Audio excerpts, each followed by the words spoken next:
तो anime brother ने हमारी चैनल की मेंबरशिप को ज्वाइन किया है और ये हमारे चैनल के फर्स्ट मेंबर है। तो थैंक यू भाई हमारे चैनल के मेंबरशिप को ज्वाइन करने के लिए। एपिसोड शुरू होता है और हमें बताया जाता है अनडेड जो मर कर भी नहीं मर सकते, हम अमर लोगों के लिए जो लाइफ एंड डेथ के साइकिल से बच चुके हैं। एक सिंगल डोमेन में कब्जा करना हमारे लिए डिफिकल्ट नहीं था। अर्थ नाम के डायमेंशन में कब्जा करना सिर्फ एक समय की बात थी, या ऐसा हमने सोचा। तभी हम एक स्केलेटन को देखते हैं। वो कहता है कि कैसे ये कैसे हो सकता है, तुम तो एक नॉर्मल ह्यूमन हो, तो कैसे तुम अभी तक जिंदा कैसे हो। तभी हमें एक फायर को दिखाया जाता है और उस फायर के अंदर एक ह्यूमन होता है और वो कहता है कि कौन बता सकता है ये पॉसिबल इसीलिए है क्योंकि। और तभी हमें दिखाया जाता है कि उस फायर में से एक पर्सन बाहर आ रहा होता है और वो चिल्लाते हुए कहता है कि मैं तुम लोगों से ज्यादा स्ट्रांग हूँ। तभी हमें दिखाया जाता है कि वो पर्सन जैसे ही उस फायर में से बाहर निकलता है वो सीधे ही उस स्केलेटन मॉन्स्टर के ऊपर अटैक करता है। तो हे गाइस, कैसे हो तुम लोग। मैं लेके आ गया हूँ तुम लोगों के लिए और एक नई मजेदार सीरीज को। तो जस्ट इमेजिन करो गाइस कि तुम लोग अपने रेगुलर लाइफ से बोर हो चुके हो और अब तुम लोगों को एक फैंटेसी लाइफ जीने की इच्छा कर रही है और तुम सोच रहे हो कि जिस तरह से वीडियो गेम्स होती है काश उस तरह मेरी लाइफ हो जाती और मुझे भी कुछ नेचुरल पावर्स मिल जाती। तो हमारे स्टोरी में भी कुछ ऐसा ही होता है। हमारा मेन कैरेक्टर अपनी रेगुलर लाइफ से बोर हो गया होता है और वो एक दिन सोच रहा होता है कि काश मेरे पास भी कुछ पावर्स आ जाती और मैं भी वीडियो गेम्स की तरह कुछ मैजिक कर पाता। और तभी हमारे मेन कैरेक्टर के साथ कुछ ऐसा होता है कि उसकी पूरी लाइफ बदल जाती है। तो हमारे मेन कैरेक्टर के साथ क्या होता है और उसकी जर्नी को जानने के लिए सीरीज को पूरा देखना गाइस। ये सीरीज बहुत ज्यादा इंटरेस्टिंग होने वाला है। तो चलो इस वीडियो को जल्दी से स्टार्ट करते हैं। तभी हमें 2 साल पहले की सीन दिखाया जाता है और कोई कह रहा होता है कि अब मैं तुम्हारे साथ नहीं रह सकती। फिर हमें दिखाया जाता है कि एमसी की सिस्टर एमसी से कहती है मैंने तुम्हें यहाँ रहने दिया क्योंकि तुमने कहा था कि तुम यहाँ पे जॉब की तलाश में आए हो, लेकिन फिर तुम हर गुजरते घंटे के साथ सिर्फ गेम खेलते हो और ड्रिंक करते हो। तो अगर तुम ऐसा ही करना चाहते हो तो तुम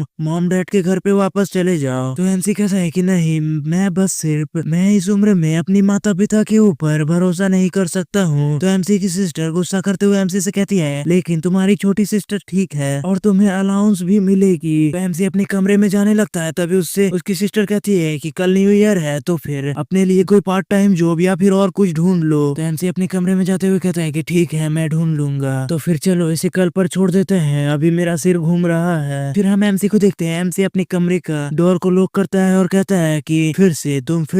तभी एमसी शांत होता है और अपने बेड पे चला जाता है और एमसी खुद से ही कह रहा होता है कि तुम बहुत ज्यादा पैथेटिक हो, तुम ऐसे क्यों जी रहे हो। सीओ आने के बाद तुमने जो सिर्फ एकमात्र काम किया वो था एक मेजर कॉर्पोरेशन में इंटर्नशिप पाना। मुझे जल्द ही बक्से या कुछ और रखने का काम मिल जाएगा। तभी एमसी देखता है कि एमसी के कंप्यूटर पे एक गेम चल रहा होता है। तो एमसी कहता है ओ मैं तो जाने से पहले अपने गेम को बंद करना भूल गया था। और तभी एमसी कह रहा होता है हे भगवान, अगर वास्तविक जीवन भी एक वीडियो गेम होता तो ये कितना बेहतर होता, फिर मुझे भी एक अच्छी नौकरी मिल सकती थी, वॉरियर, विजार्ड या स्वॉर्डमैन, इस तरह का कुछ भी। और एमसी यही सब सोचते हुए सो जाता है। फिर सीन चेंज होता है और हमें सिस्टम को दिखाया जाता है। सिस्टम कह रहा होता है हैकन डायमेंशन को डिटेक्ट किया गया है और फिर सिस्टम कहता है अर्थ डिफेंस सिस्टम एक्टिवेट हो रहा है। तभी सिस्टम से मैसेज आता है और बताया जाता है कि हैकन डायमेंशन से कनेक्शन टेम्पररी टाइम के लिए डिनाई हो चुका है और अर्थ पे ट्यूटोरियल स्टार्ट किया जा रहा है। तभी एमसी अपनी आंखें खोलता है और एमसी एक एम्प्टी प्लेस पे होता है। तो हम एमसी को देखते हैं। एमसी सो खो रहा होता है और वो सोच रहा होता है कि ये मैं कौन सी जगह पे आ गया। तभी एमसी के सामने सिस्टम विंडो अपेयर होता है। तो एमसी कहता है कि मेरे सामने कुछ वर्ड्स फ्लोट कर रहे हैं। तभी हमें बताया जाता है कि हैकन डायमेंशन से कनेक्शन का 4 साल टाइम है जिसका काउंटडाउन स्टार्ट हो चुका है। और सिस्टम एमसी से कहता है कि अब एमसी भी अर्थ के ट्यूटोरियल में एंटर कर चुका है और इस ट्यूटोरियल में टोटल 8 स्टेज है। एमसी कहता है कि 8 स्टेज, लेकिन इस जगह से मौत रियलिटी से जुड़ी नहीं है और तुम हार नहीं मान सकते हो। अगर तुम आधे रास्ते में हार मान लेते हो तो फिर तुम दोबारा से प्रयास नहीं कर पाओगे और जब ट्यूटोरियल कंप्लीट हो जाएगा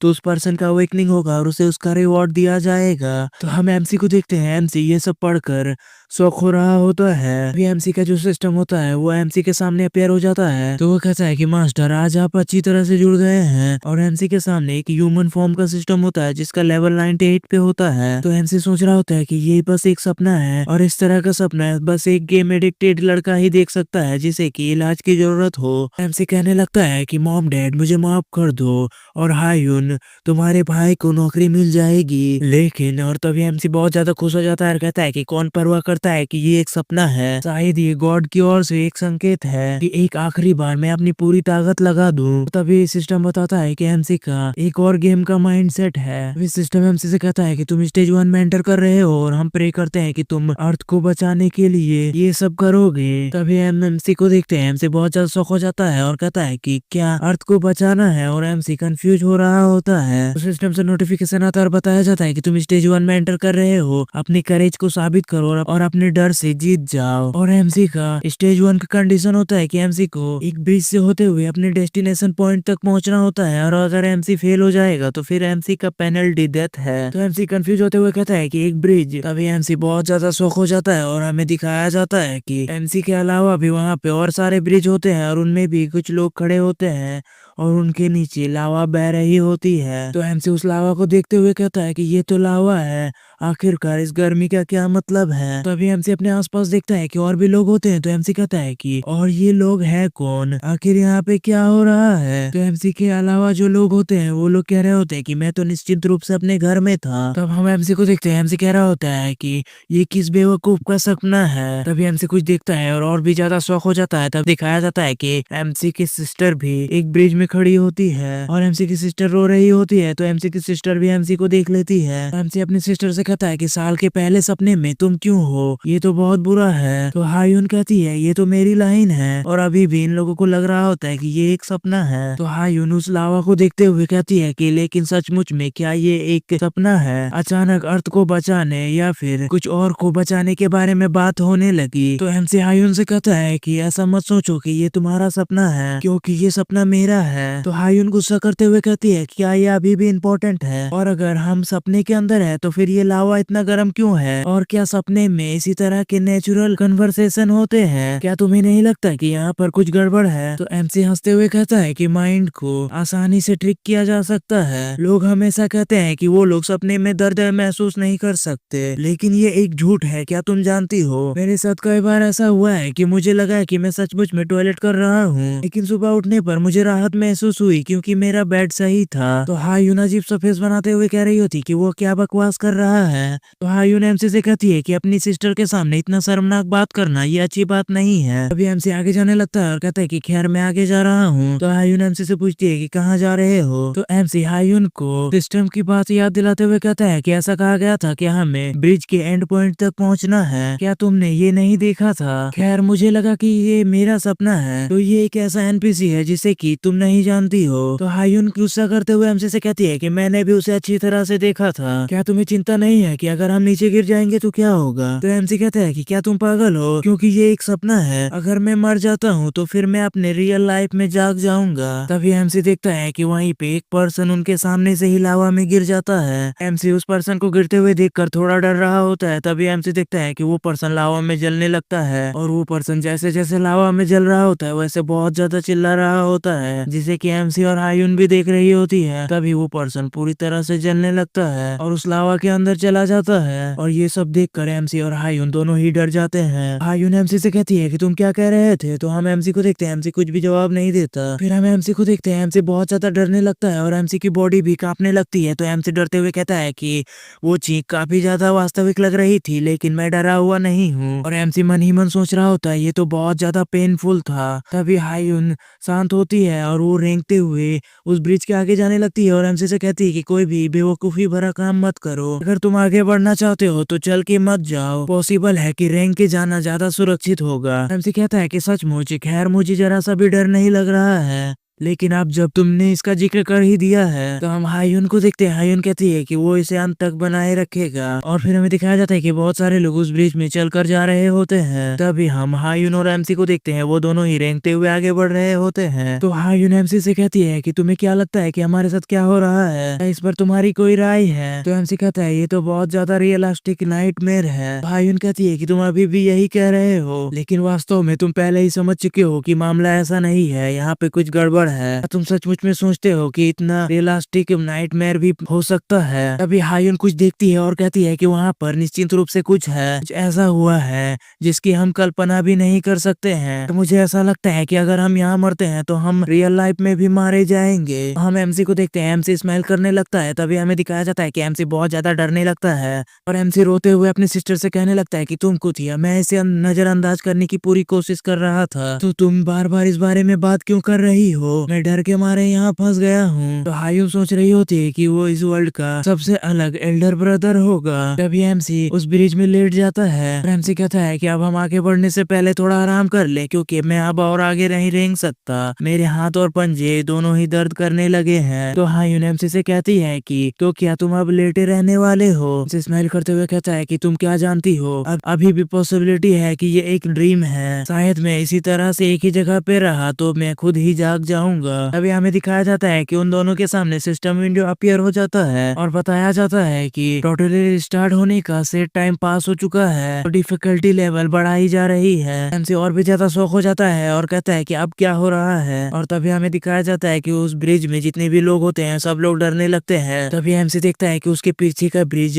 अपने आप ही टूटने लगता है और ऐसा सारे ब्रिज के साथ हो रहा होता है। तो जितने भी लोग ब्रिज के ऊपर होते हैं सब लोग डरने लगते हैं और कह रहे होते हैं ये ब्रिज तो कोलैप्स हो रही है, और सारे लोग बिना डरे ही उस ब्रिज के अंदर दौड़ने लगते हैं और बहुत सारे लोग दौड़ते हुए उस ब्रिज से नीचे लावा में भी गिर रहे होते हैं। तो हम हानयू और एमसी को देखते हैं। हानयू कहती है कि अब और ज्यादा स्थिर रहने का टाइम नहीं है और हानयू भागने लगती है। तो एमसी कहता है कि मेरे लिए रुको। फिर हमें दिखाया जाता है कि एमसी भी उस ब्रिज में भागने लगता है। एमसी खुद से ही कह रहा होता है ये ठीक है, ये ब्रिज बहुत ज्यादा पतला नहीं है, अगर मैं लड़खड़ाऊंगा नहीं तो फिर मैं अंत तक पहुंच जाऊंगा। और एमसी खुद से ही कहता है कि बस आगे देखो। और तभी हम देखते हैं कि एमसी और हानयू दोनों ही एक साथ भाग रहे होते हैं। भागते हुए एमसी कह रहा होता है कि हाँ लगभग मैं पहुंच ही गया हूँ, मैं ये कर सकता हूँ, और इसके साथ ही सब कुछ खत्म हो गया। अभी एमसी कुछ देख के शौक हो जाता है और एमसी देखता है कि हांगयू जिस ब्रिज पे भाग रही होती है उस ब्रिज के ऊपर बहुत सारे पत्थर गिरने वाले होते हैं। तो एमसी उन पत्थर्स को देख लेता है, हांगयू भी उन पत्थरों को देख लेती है, लेकिन हांगयू भागती रहती है। तो हम एमसी को देखते हैं, एमसी बहुत ज्यादा गुस्सा कर रहा होता है। तभी हमें दिखाया जाता है कि हांगयू के ब्रिज पर वो सारे पत्थर गिर गए होते हैं, लेकिन तभी हम देखते हैं कि एमसी उन पत्थरों के गिरने से पहले ही हांगयू के ब्रिज पे जंप करके आ जाता है और वहां से जंप करते हुए हांगयू को बचा लेता है। तभी वो पत्थर उस ब्रिज पे गिर जाते हैं और वो ब्रिज पूरी तरह से टूट जाती है। और हम हांगयू और एमसी को देखते हैं, वो दोनों ही बच जाती है। तो वो दोनों देखते हैं कि वहाँ पे जितने भी ब्रिज होते हैं सारे ब्रिज टूटकर उस लावा में मिल जाते हैं। इस सिस्टम से नोटिफिकेशन आता है और बताया जाता है कि उनका लेवल अप हो चुका है और उन लोगों ने स्टेज 1 को क्लियर कर लिया है। और फिर सिस्टम से नोटिफिकेशन आता है और बताया जाता है उन लोगों ने स्टेज 1 को क्लियर कर लिया, जिसके रिवॉर्ड पर उन लोगों को टेम्पररी अवेकनिंग मिलती है। तो वो लोग जब ट्यूटोरियल पूरी तरह से कंप्लीट कर लेंगे तो फिर वो लोग ऑफिशियली अवेकन हो जाएंगे। हम एमसी को देखते हैं, एमसी खुश होते हुए कहता है कि आखिरकार ये खत्म हुआ, अब मैं अपनी उंगलियां भी नहीं हिला सकता हूँ। हम हांगयू को देखते हैं, हांगयू सिस्टम को देखते हुए कह रही होती है टेम्पररी अवेकनिंग ट्यूटोरियल, आखिर ये सब क्या है, क्या यहाँ और है? एमसी हांगयू से कहता है कि क्या तुम उस पर्सन को थैंक यू नहीं कहोगी जिसने की तुम्हारे लाइफ को बचाया है? तो हांगयू भी एमसी को थैंक यू कह देती है। और तभी दिखाया जाता है कि हांगयू सिस्टम में अपनी स्टेटस विंडो को देख रही होती है। एमसी हांगयू की सिस्टम विंडो को देखते हुए कह रहा होता है ये क्या है, लेवल, स्ट्रेंथ, एजिलिटी, ये सब क्या है? अभी एमसी शौक होते हुए कहता है ये जो एक स्टेटस विंडो है वो एक नंबर चीज है जो हर पर्सन अपने बर्थडे गिफ्ट के तौर पर पाना चाहता है। तभी एमसी कहता है कि मैं भी देखना चाहता हूँ, और एमसी के सामने एमसी का स्टेटस विंडो अपीयर हो जाता है और हमें दिखाया जाता है कि एमसी के स्टेटस विंडो में अभी कुछ भी पॉइंट्स नहीं होते हैं। तो एमसी कहता है कि ये मेरा स्टेटस विंडो है लेकिन मैं और भी चाहता हूँ। तभी सीन चेंज होता है और हमें दिखाया जाता है कि एमसी अपने रियल लाइफ में जाग जाता है और एमसी जैसे ही जागता है एमसी अपने कमरे में देखकर शौक हो जाता है और एमसी शौक होते हुए कह रहा होता है वो एक सपना था, है ना? और तभी सीन चेंज होता है और हमें एमसी के बिल्डिंग को दिखाया जाता है। हमें दिखाया जाता है कि कुछ लोग चैट के जरिए बात कर रहे होते हैं और एक पर्सन कहता है कि आज मैंने एक बहुत ही गंदा सपना देखा। दूसरा पर्सन चैट में हंसते हुए कहता है कि मैंने भी वैसा ही सपना देखा था और मैं अपने सपने में एक ब्रिज से गिरकर मर गया था। हमें दिखाया जाता है कि रियल वर्ल्ड में बहुत सारे लोग उसके बारे में वीडियोस बना रहे होते हैं और बहुत सारे पोस्ट भी कर रहे होते हैं, जिनमें कि जो लोग भी कल रात उस ट्यूटोरियल में गए थे वो सारे लोग कमेंट और लाइक कर रहे होते हैं और न्यूज में भी उस ट्यूटोरियल की बात चल रही होती है। कुछ लोग तो उस ट्यूटोरियल को वीडियो गेम से तुलना कर रहे हैं और तभी सीन चेंज होता है और हम सिस्टम को देखते हैं। सिस्टम में हैकन डायमेंशन यानी कि अर्थ से कनेक्शन बनाने की काउंटडाउन दिख रही होती है और अर्थ के साथ कनेक्शन बनने में अभी भी 4 साल बाकी है। तभी सीन चेंज होता है और एमसी और हायुन दोनों ही अपने कमरे से बाहर आते हुए एक दूसरे से कहते हैं कि तुम मेरे सपने में थे। तो एमसी कहता है कि हम लगभग मर चुके थे। हायुन कहती है कि इसका मतलब वो एक सपना नहीं था।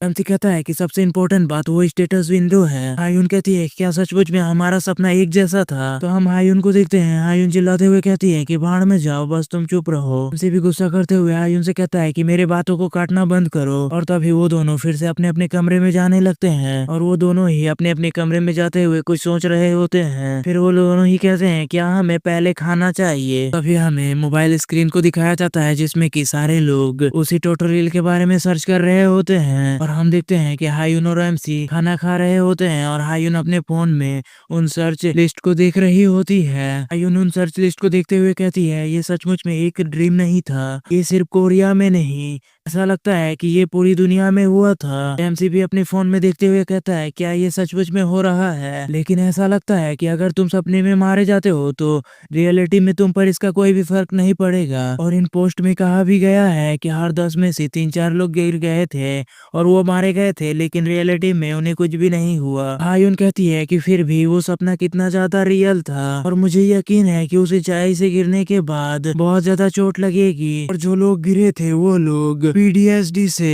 सफर कर रहे हैं। इसीलिए क्या हमारे लिए इतनी शांति से खाना खाना सही है? एमसी खाना खाते हुए कह रहा होता है कि ऐसा लगता है कि बाहर हर कोई पागल हो रहा है और फिर एमसी कुछ सोचने लगता है और फिर कहता है कि खैर अब हम कुछ नहीं कर सकते, तो चलो बस खाना खाते हैं। एमसी अपने डाइनिंग टेबल से उठकर विंडो की तरफ जाने लगता है और कहता है कि यह शायद। तो हायुन एमसी से कहती है क्या तुम सचमुच में उन लोगों से उलझने जा रहे हो? तभी एमसी बालकनी की तरफ जाने लगता है और उस बालकनी की तरफ से बहुत ज्यादा आवाज आ रही होती है। हमें बालकनी के नीचे का सीन दिखाया जाता है। वहाँ पे एक ग्रोसरी स्टोर होती है जहाँ पर सारे लोगों ने लूट मचा रखी होती है और सारे लोग खाने की सामान के लिए आपस में लड़ रहे होते हैं और वहाँ के आसपास के सारे स्टोरों को तोड़ रहे होते हैं। तो हम एमसी और हायुन को देखते हैं, वो दोनों ही ये सब अपनी बालकनी से देख रहे होते हैं। हायुन एमसी से कहती है कि मैं प्रोबेबली आज काम पर नहीं जा पाऊंगी। एमसी हायुन से कहता है क्या तुम सचमुच में मुझसे सीरियसली पूछ रही हो? फिर एमसी हायुन से कहता है कि अगर हम आज बाहर जाएंगे तो हमें ही चोट लगेगी। तो क्या तुम्हें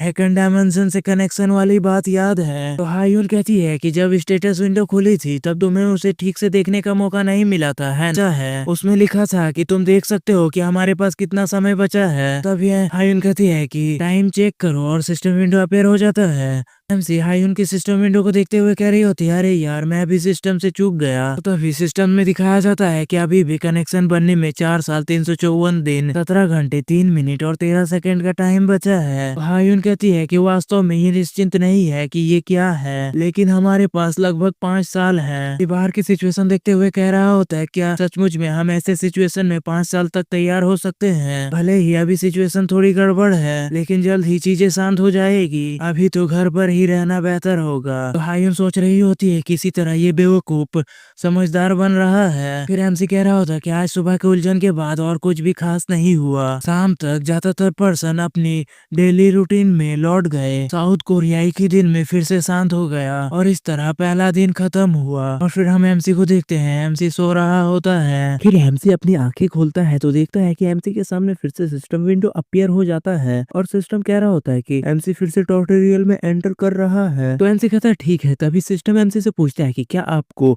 बेसिक इंटरफेस को यूज करने के लिए एक्सप्लेनेशन चाहिए? तो एमसी कहता है कि नहीं, मुझे स्टेटस विंडो यूज करने के लिए कोई भी एक्सप्लेनेशन की जरूरत नहीं है। और एमसी अपने स्टेटस विंडो को ओपन कर लेता है तो एमसी के स्टेटस विंडो में एमसी के पास कोई भी टाइटल नहीं होता है और एमसी की स्ट्रेंथ 8 होती है, एजिलिटी 9, वेजिलिटी 8, मैजिक पावर 14 की होती है और एमसी के पास एक एडिशनल एबिलिटी होती है इसका नाम रेजरेक्शन होता है। तो एमसी सोचते हुए कह रहा होता है, क्या ये ठीक है? मेरे पास इसकी तुलना करने के लिए वास्तव में कुछ नहीं है। और जहाँ तक मैजिक पावर की स्टेट्स की बात है, क्या इसका मतलब ये है कि मैं भी मैजिक पावर को यूज कर पाऊंगा? मुझे यकीन नहीं है कि ये अच्छी बात है या फिर नहीं। और तभी एमसी कहता है कि मैंने एक अच्छा वर्ड देखा, और तभी सिस्टम से बताया जाता है कि एमसी की इनेट एबिलिटी रेजरेक्शन होती है। एमसी स्माइल करते हुए कहता है कि ये एबिलिटी तो सुनने में चीट एबिलिटी की तरह लग रही है। एमसी की एबिलिटी में एमसी मरने के 24 आवर के बाद फिर से रेजरेक्ट हो जाएगा। और सिस्टम से बताया जाता है कि जब तक वर्ल्ड इस क्राइसिस से एस्केप नहीं कर लेता, तब तक एमसी मरने के बाद वापस आ सकता है। और अगर एमसी किसी भी प्लेस को चूज नहीं करता है, तो एमसी मरने के बाद हमेशा वहीं पे रिवाइव होगा जहाँ पर एमसी सोया होता है।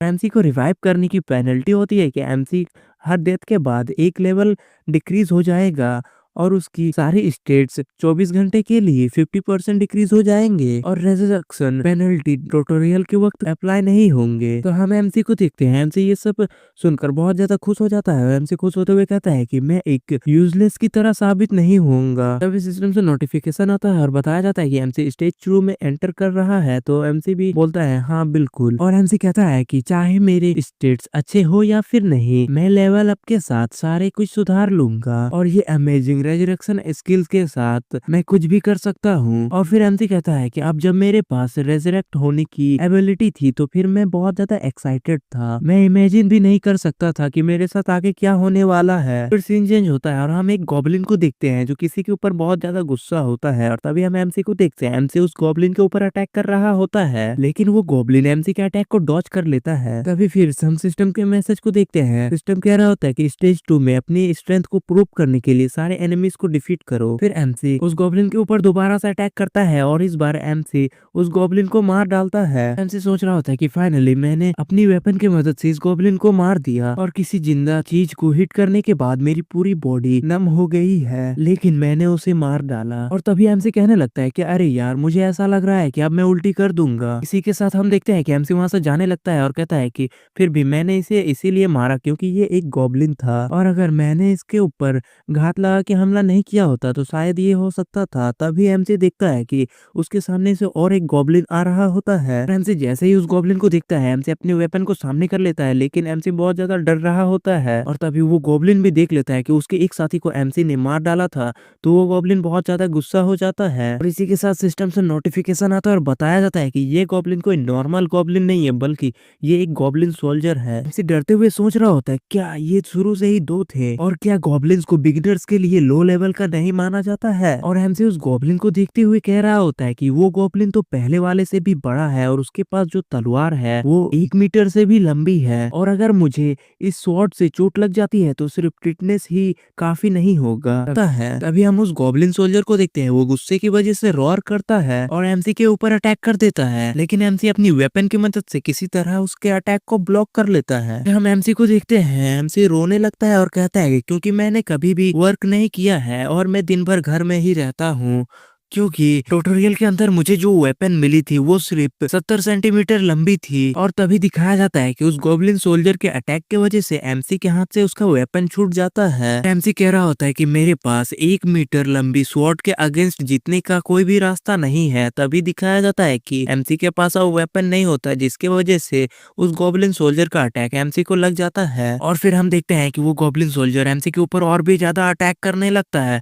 तभी फिर हमें एमसी को दिखाया जाता है और अब एमसी की बहुत ज्यादा ब्लड आ रही होती है। फिर हमें एमसी को दिखाया जाता है, एमसी अब बहुत ज्यादा घायल हो जाता है और वो गोब्लिन सोल्जर एमसी को घसीटते हुए कहीं ले जा रहा होता है। तो एमसी कहता है क्या हो रहा है, और एमसी सोच रहा होता है कि मुझे ऐसा कुछ क्यों करना पड़ रहा है, अरे मैं क्यों नहीं मर रहा हूँ, आखिर ये सपना कब खत्म होगा। और फिर एमसी कहता है कि मुझे परवाह नहीं है कि कौन, लेकिन कोई मुझे बचाओ। और एमसी की बहुत ज्यादा ब्लड लॉस्ट हो जाती है, जिसकी वजह से एमसी सोच रहा होता है कि एक पर्सन की बॉडी में कितना ब्लड होता है, मुझे नहीं पता था कि इसका पता मेरे ही ब्लड से मुझे होगा। और धीरे धीरे मौत का डर मेरे पास आ रहा है, जो मेरे गर्दन के चारों ओर लिपट रहा है। और मेरे लाइफ खत्म होने से पहले कुछ घंटों के अंदर मैंने क्या क्या सहा, वो 4 गॉब्लिन के द्वारा दिया गया टॉर्चर था। और इसी के साथ हम देखते हैं कि वो गॉब्लिन एमसी को घसीटते हुए अपने साथियों के पास ले जाता है। तभी सीन चेंज होता है और हम एमसी की सिस्टर को देखते हैं जो अचानक से जाग जाती है। तभी एमसी की सिस्टर बहुत तेजी से एमसी के रूम में जाती है और कहती है कि सीरियसली तुम सुबह सुबह क्यों बकवास कर कर रहे हो। तभी वो कुछ देख के बहुत ज्यादा शौक हो जाती है। तभी हमें एमसी को दिखाया जाता है, एमसी एक कम्बल पे लिपटा होता है और डर के मारे कांप रहा होता है। तो एमसी की सिस्टर एमसी से कह रही होती है, तो तुम कह रहे हो कि तुम्हारी मौत ब्लड लॉस के कारण हुई थी। तो एमसी कांपते हुए कहता है कि हाँ, मैं यही कह रहा हूँ। सबसे पहले उन्होंने मेरे पैरों और उंगलियों के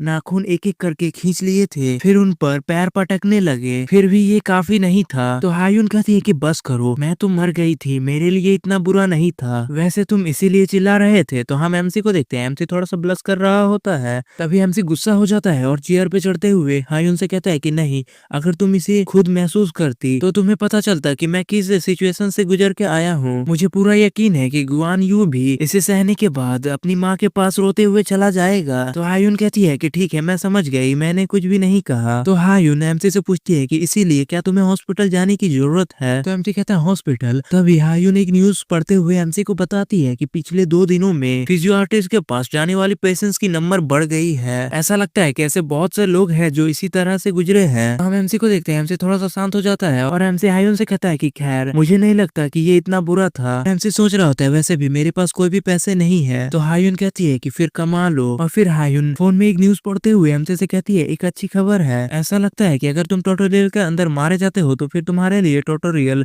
खत्म हो जाएगा। और इसमें कहा गया है कि जो लोग स्टेज 1 में मारे गए थे वो स्टेज 2 की सपना में नहीं पहुंचे थे। तो एमसी खुश होते हुए कहता है कि मुझे ये सुनकर बहुत खुशी हुई, मैं आज रात चैन से सो पाऊंगा। तभी सीन चेंज होता है और हम सिस्टम को देखते हैं और सिस्टम एमसी को वापस से स्टेज 2 में टेलीपोर्ट कर रहा होता है और सिस्टम से नोटिफिकेशन आता है कि हम प्रे करते हैं कि आपका क्रेज अर्थ को बचा सकता है। तभी हम एमसी को देखते हैं, एमसी सिस्टम की नोटिफिकेशन को देखकर बहुत ज्यादा शौक हो जाता है और एक अजीब सा फेस बना रहा होता है और एमसी गुस्सा करते हुए कह रहा होता है कि ट्यूटोरियल के स्टेज 2 मैं फिर से वही सब में डुबकी लगाने जा रहा हूँ। और एमसी गुस्सा करते हुए सिस्टम को गालियां दे रहा होता है। फिर सिस्टम से नोटिफिकेशन आता है और एमसी को बताया जाता है कि अभी भी ट्यूटोरियल एक्टिवेट है, इसीलिए रिजरेक्ट होने की वजह से एमसी को कोई भी पेनल्टी नहीं लगेगी। तो फिर हम एमसी को देखते हैं, एमसी गॉब्लिन केव में होता है और एक जगह पे बैठे हुए कुछ सोच रहा होता है। और फिर एमसी कहता है कि मैं बस आगे देखता रहा और फिर एक झपकी ली और फिर कई घंटे तक आगे देखता रहा। और एमसी सोच रहा होता है कि मैं मरना चाहता हूँ, लेकिन अगर मैं मर जाता हूँ तो फिर ये सब फिर से दोहराया जाएगा और मैंने मान लिया था कि अगर मैं ऐसे कुछ देर तक सहन कर लूँ तो फिर मैं वापस से जाग जाऊंगा, लेकिन मुझे ऐसा होने का कोई भी संकेत नहीं दिखा। और फिर एमसी खड़ा होते हुए कहता है कि आखिरकार मुझे वैसे ही चलना है जैसे कि तुम लोग चाहते हो, है ना।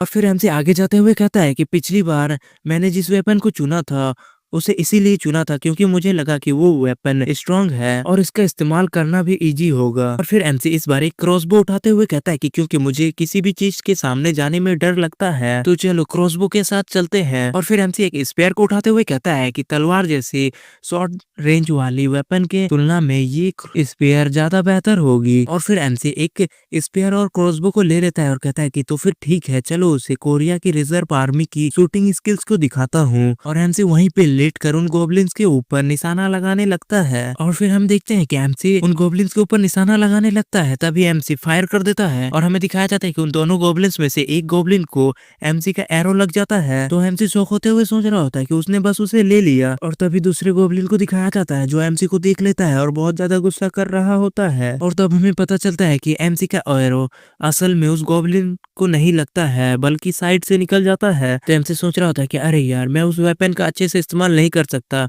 जिसका इस्तेमाल मैंने इससे पहले कभी नहीं किया हो। और फिर हमें दिखाया जाता है क्योंकि वो दोनों गॉब्लिन एमसी के ऊपर अटैक करने के लिए आ रहे होते हैं और एमसी भी उनके तरफ अपना स्पेयर लेकर जाने लगता है और एमसी चिल्लाते हुए सीधे ही एक गॉब्लिन के शरीर में अपने स्पेयर को मार देता है। तो एमसी स्माइल करते हुए कहता है कि वो मिल गया, आखिरकार मैंने उनमें से एक को खत्म कर दिया, अब दूसरों की बारी। और तभी एमसी शौक हो जाता है और कहता है कि ये स्पेयर मैं इसे बाहर नहीं निकाल पा रहा हूँ। तभी एमसी देखता है कि वो जो दूसरा गॉब्लिन होता है वो एमसी के ऊपर अटैक करने ही वाला होता है और ये देख के एमसी बहुत ज्यादा डर जाता है। तभी नेक्स्ट सीन में हमें दिखाया जाता है कि एमसी अपने रियल लाइफ में जाग जाता है, मतलब कि उस गॉब्लिन ने एमसी को मार डाला था। तभी एमसी स्माइल करते हुए कहता है कि खैर, मैं इस बार तो तुरंत ही मर गया। और एमसी सोच रहा होता है कि मुझे लगता है कि टॉर्चरलेस डेथ ज्यादा इजी होती है। फिर हमें सिस्टम को दोबारा से दिखाया जाता है और सिस्टम कह रहा होता है कि एमसी को फिर से ट्यूटोरियल के स्टेज 2 में टेलीपोर्ट किया जा रहा है और सिस्टम प्रे करता है कि एमसी की करेज अर्थ को बचाने में काम आए। हम इस बार एमसी को देखते हैं एमसी इस बार बहुत ज्यादा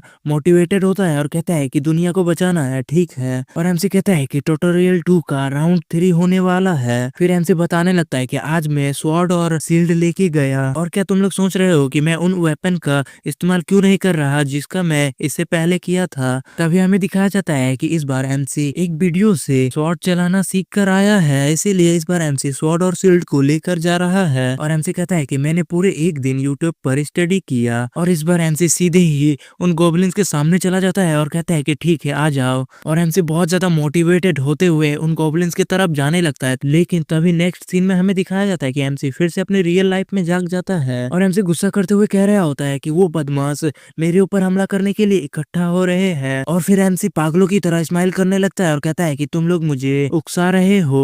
और हम देखते हैं कि ये सब हायुन भी देख रही होती है और हायुन एमसी को इस तरह करते हुए देखकर थोड़ा सा अजीब फेस बना रही होती है। और सीन चेंज होता है और फिर से सिस्टम से वही मैसेज आ रहा होता है कि एमसी को फिर से स्टेज 2 में टेलीपोर्ट किया जा रहा है। और हम प्रे करते हैं कि एमसी का करेज अर्थ को बचाने में काम आए। तो एमसी इस बार कहता है कि चुप हो जाओ, तुम अपनी करेज का गला क्यों नहीं घोट लेते। और एमसी बताता है कि ट्यूटोरियल 2 का राउंड 4 स्टार्ट हो गया और शुरुआत करने के लिए मैंने बस आंख बंद कर अपनी स्वॉर्ड को इधर उधर घुमाया। तुम क्यों पूछ रहे हो, ये स्टेटस विंडो के लिए गेम ब्रेकिंग फॉर्मूला है। तभी सिस्टम से नोटिफिकेशन आता है और बताया जाता है कि एमसी के इतने एफर्ट्स की वजह से एमसी ने अपने लिमिट्स को पार कर लिया है और एमसी की वेजिलिटी में 1 पॉइंट ऐड हो जाती है। तो एमसी कहता है कि इतने हार्ड वर्क करने के बाद आखिरकार मेरी स्टेट से अप हो चुकी है। और एमसी थकावट की वजह से वहीं पे गिर जाता है और कहता है कि क्या किसी स्टेट्स पॉइंट्स में 1 पॉइंट ऐड करने के लिए 8 घंटे लग जाते हैं। और फिर एमसी अपने स्टेटस विंडो को देखने लगता है तो एमसी का स्टेटस विंडो बिल्कुल पहले के ही तरह होता है। तभी एमसी देखता है कि एमसी के पास एक एडिशनल स्किल है और फिर एमसी सोचते हुए कहने लगता है कि अब मैं जब इसे देखता हूँ तो फिर मुझे वो पॉइंट तब मिला जब मैं स्टेज 1 से गुजरा था। फिर एमसी कुछ सोचने लगता है और बताता है कि मैं इन सब में इतना ज्यादा खो गया था कि मैं भूल ही गया था कि ये मेरे पास है। निश्चिंत रूप से मैं मूर्ख नहीं हूँ। खैर चलो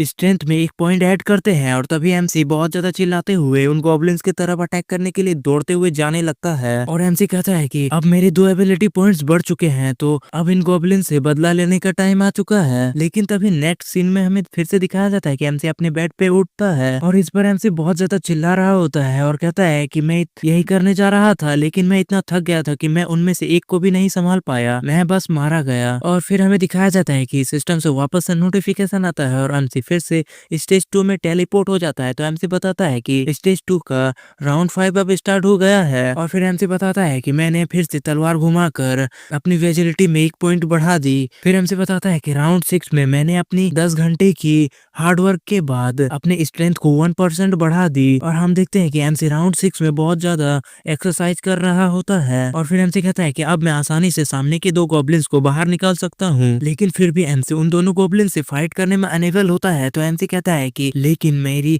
फिजिकल एबिलिटी और कॉम्बैट स्किल्स की वजह से मैं ये नहीं कर पा रहा हूँ। और फिर से सिस्टम के नोटिफिकेशन को दिखाया जाता है और एमसी कहता है कि अब मेरे स्टेज 2 का राउंड 7 स्टार्ट हो गया है। और एमसी कहता है कि मैंने बस अपनी स्वॉर्ड को स्विंग किया अगेन एंड अगेन। और एमसी बहुत बार अपने स्वॉर्ड को स्विंग करने लगता है। फिर हम एमसी को देखते हैं, एमसी बहुत ज्यादा चिल्ला रहा होता है। तभी सिस्टम से नोटिफिकेशन आता है और बताया जाता है कि एमसी के एफर्ट की वजह से एमसी ने फिर से अपनी लिमिट को सरपास कर लिया, जिसकी वजह से एमसी की वेजिलिटी में फिर से 1 पॉइंट ऐड किए जा रहे हैं। और एमसी थकावट की वजह से फिर से वहीं पे गिर जाता है और एमसी लेटे हुए ही वहां पर आराम करने लगता है। तभी एमसी के सामने सिस्टम विंडो अपीयर होता है और एमसी से कहता है कि एमसी की स्वॉर्डमैनशिप जितना पॉसिबल हो सके लोएस्ट रैंक तक इंक्रीज हो गई है और एमसी की स्वॉर्डमैनशिप अब F लेवल तक पहुंच चुकी है। और एमसी की नई स्किल का नाम लोएस्ट क्लास स्वॉर्डमैनशिप है, जिसका रैंक F है। और इस स्किल की एबिलिटी होती है कि एमसी को स्वॉर्ड स्विंग करने के टाइम में एमसी की पोस्चर को सही करने की अलाउ करता है और एमसी की स्ट्रेंथ को डिस्ट्रीब्यूट करने में भी हेल्प करता है।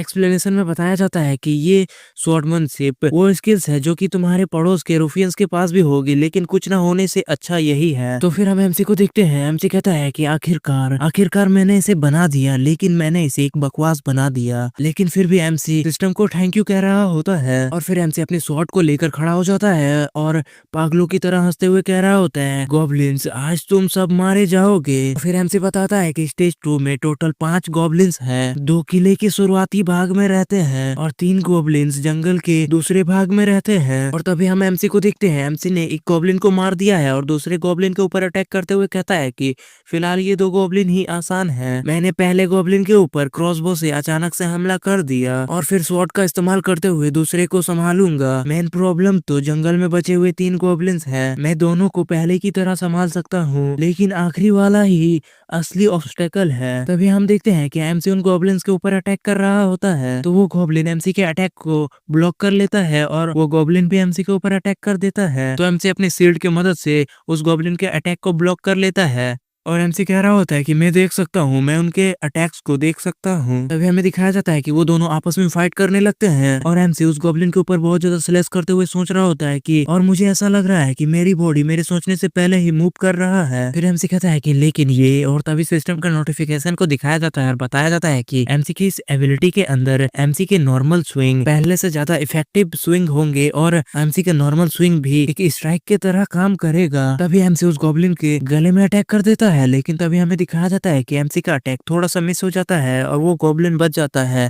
लेकिन एमसी के अटैक को देखने की वजह से वो गॉब्लिन बहुत ज्यादा डर जाता है। तो एमसी कह रहा होता है कि लेकिन अभी भी एक प्रॉब्लम है, मैं पहले से ही बहुत थक चुका हूँ और उनमें से 4 से निपटने में ही मेरी सहन शक्ति खत्म हो चुकी है। तभी हम उस गॉब्लिन के कुल्हाड़ी को देखते हैं, वो गॉब्लिन एमसी के ऊपर अटैक कर देता है और फिर हमें एक ब्लास्ट को दिखाया जाता है और एमसी सोच रहा होता है कि बिल्कुल नहीं, इतनी दूरी से। तभी नेक्स्ट सीन में हमें दिखाया जाता है कि एमसी का स्वॉर्ड एमसी के हाथ से छूटकर बहुत दूर जाके गिर जाता है और वो गॉब्लिन एमसी के ऊपर अटैक कर देता है, लेकिन एमसी उसके अटैक को डॉज कर लेता है और एमसी स्माइल कर रहा होता है। और तभी वो गॉब्लिन फिर से एमसी के ऊपर अटैक करता है, लेकिन एमसी फिर से उस गॉब्लिन के अटैक को आसानी से डॉज कर लेता है और वो गॉब्लिन भी एमसी को इस तरह से मूव करते हुए देखकर थोड़ा हैरान हो रहा होता है। तभी हम एमसी को देखते हैं, एमसी स्माइल करते हुए कहता है कि इस कमीने को सचमुच में हैरान करने में मजा आता है। यही कारण है कि वो तुरंत नहीं मरता है, बल्कि बेहतर यह है कि वो अपने एनिमी को पहले थका दे। ये बहुत स्पष्ट है। और फिर एमसी उस गॉब्लिन के ऊपर किक कर देता है और थोड़ा दूर हट जाता है। हमें दिखाया जाता है कि एमसी का किक सीधे ही उस गॉब्लिन के फेस पे लगा होता है, जिसकी वजह से वो गॉब्लिन भी थोड़ा सा डिस्ट्रैक्ट हो जाता है। तभी एमसी एक पत्थर को उठा लेता है और उस पत्थर से उस गॉब्लिन को मारते हुए कहता है कि इसे संभालो। और एमसी उस पत्थर से जैसे ही उस गॉब्लिन को मारता है, वो गॉब्लिन बहुत ज्यादा जोर से चिल्लाने लगता है और इधर उधर अपनी कुल्हाड़ी को स्विंग करने लगता है। और एमसी की किक की वजह से वो गॉब्लिन अपनी आंखें नहीं खोल पा रहा होता है, तो एमसी चुपके से उस गॉब्लिन के पीछे चला जाता है और तभी हम देखते हैं कि वो गॉब्लिन अपनी आंखें खोलता है और वो दर्द की वजह से रो रहा होता है। तभी एमसी पीछे से उस गॉब्लिन के ऊपर अटैक करने के लिए जंप करता है, तो वो गॉब्लिन भी एमसी को देखकर बहुत ज्यादा हैरान हो जाता है। तभी एमसी उस गॉब्लिन के ऊपर अटैक कर देता है और एमसी शायद से सीधे ही उस गॉब्लिन के फेस में अटैक कर देता है, जिसकी वजह से वो गॉब्लिन वहीं पे गिर जाता है। और एमसी कहता है कि अब मुझे समझ में आया तुम्हारा पंच। फिर एमसी हंसते हुए कहता है कि ये इतना उबाऊ है कि तुम मरने की कोशिश करने लगे। इस सिस्टम से कांग्रेचुलेशन विंडो ओपन होता है और एमसी को बताया जाता है कि एमसी ने स्टेज 2 को कंप्लीट कर लिया है। सिस्टम कहता है कि एमसी को इस स्टेज को क्लियर करने के रिवॉर्ड पर 5 एडिशनल स्टेट्स पॉइंट्स मिले हैं और एमसी एक वेपन को चूज कर सकता है क्लियरिंग रिवॉर्ड के तौर पर। और एमसी सिस्टम को देख के बहुत ज्यादा खुश हो जाता है। तभी हम फिर से सिस्टम के नोटिफिकेशन को देखते हैं और सिस्टम कहता है कि बेसिक शील्ड स्किल अनलॉक हो चुका है और बेसिक क्रॉसबो स्किल भी अनलॉक हो चुका है। एमसी चिल्लाते हुए कहता है कि क्लियर, मैं जीत गया हूँ। और इसी के साथ एमसी का 2 बार लेवल अप भी हो जाता है और एमसी बहुत ज्यादा खुश हो जाता है और कहता है कि ये तो एक अल्टीमेट बीइंग की पावर्स है। और एमसी उन गॉब्लिन्स को गाली देते हुए कह रहा होता है कि तुम फेक ह्यूमंस वाले गॉब्लिन्स हो। तभी सीन चेंज होता है और हमें एमसी के घर को दिखाया जाता है और एमसी एक अजीब सा फेस बनाते हुए कहता है कि क्या ही पावरफुल मॉर्निंग है। अगर तुम पूछो कि मैं कौन हूँ, तो मैं कांग यून हूँ और हमारे मेन कैरेक्टर यानी एमसी का नाम कांग यून होता है। और फिर एमसी कहता है कि ये बात है कि क्योंकि मैंने स्टेज 2 को क्लियर कर लिया है, इसीलिए मैं ब्रेकफास्ट को एक सेलिब्रेशन के तौर पर बनाऊंगा। फिर एमसी ने जो भी ब्रेकफास्ट बनाया है उसे टेस्ट करते हुए कहता है कि मैं जानता हूँ कि इसे मैंने ही बनाया है, लेकिन फिर भी ये एकदम सही है। तभी एमसी उस ब्रेकफास्ट को टेस्ट कर ही रहा होता है, तभी एमसी बहुत ज्यादा शौक हो जाता है क्योंकि हायून ने एमसी को पीछे से आवाज दिया होता है। तो एमसी बहुत हड़बड़ा जाता है और हायून एमसी से कह रही होती है कि तुमने अभी अभी क्या कहा।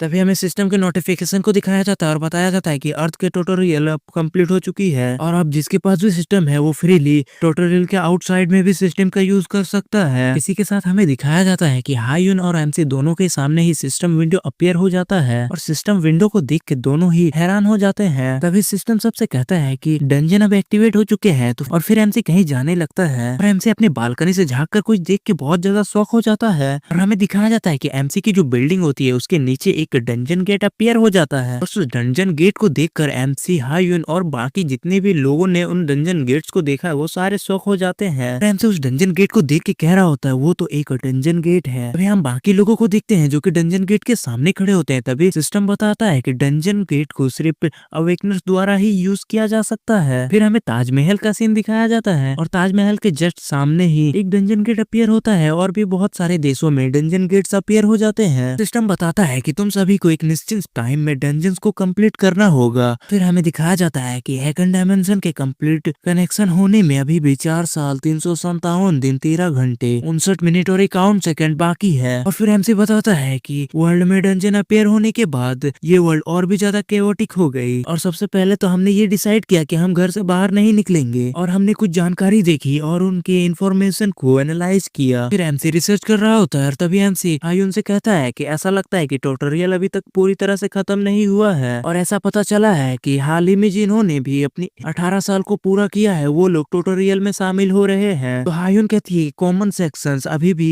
केओस में है डंजन के कारण। लोग कह रहे हैं कि ये जल्दबाजी में लिया गया निर्णय है। ट्यूटोरियल जिसने भी कंप्लीट किया है वो अवेकनर्स कहलाते हैं और उन लोगों को डंजन में भेजना। तो एमसी हायुन को बात को काटते हुए कहता है कि हालांकि ये बड़ी बात नहीं है। अभी एमसी एक कमेंट को देखता है जिसमें लिखा हुआ होता है कि लोग बार बार स्टेटस विंडो को ओपन और क्लोज कर सकते हैं, क्या ये सच में हो रहा है? तो एमसी हायुन से कहता है कि इम्पोर्टेंट बात यह है कि अभी की जो सिचुएशन है उसका फायदा उठाया जाए। और फिर एमसी स्टेटस विंडो को ओपन करने की कोशिश करने लगता है लेकिन तभी एमसी देखता है कि एमसी का स्टेटस विंडो ओपन नहीं होता है। फिर सिस्टम से नोटिफिकेशन आता है और बताया जाता है कि ट्यूटोरियल अभी भी प्रोसेस में है तो तुम इसे यूज नहीं कर सकते हो। तो एमसी उस नोटिफिकेशन को देख के कह रहा होता है तो ये ऐसा है लेकिन ये अभी भी बहुत जल्दी है। और फिर एमसी सोचने लगता है तभी एमसी को याद आता है कि ट्यूटोरियल के टोटल 8 स्टेज है और एमसी सोच रहा होता है कि ऐसा लगता है कि जब मैंने स्टेज 2 को पार करने के लिए 7 राउंड का इस्तेमाल किया तब बाकी लोगों ने बाकी स्टेज को पार कर लिया होगा। तो फिर एमसी हायुन से पूछता है कि क्या कोई और रास्ता नहीं है बजाय सारे स्टेज को क्लियर करने के? क्या तुम्हारे पास थर्ड स्टेज के लेकर कोई इन्फॉर्मेशन है? तो हायुन एमसी से कहती है क्या तुमने नहीं सुना कि पेशेंस गोल्ड है? और फिर हायुन रिसर्च करने लगती है लेकिन उसे कुछ भी नहीं मिलता। तो वो एमसी से कहती है कि इसमें तो कुछ भी नहीं है, इसमें तो कोई भी इन्फॉर्मेशन नहीं है, यहाँ तक कि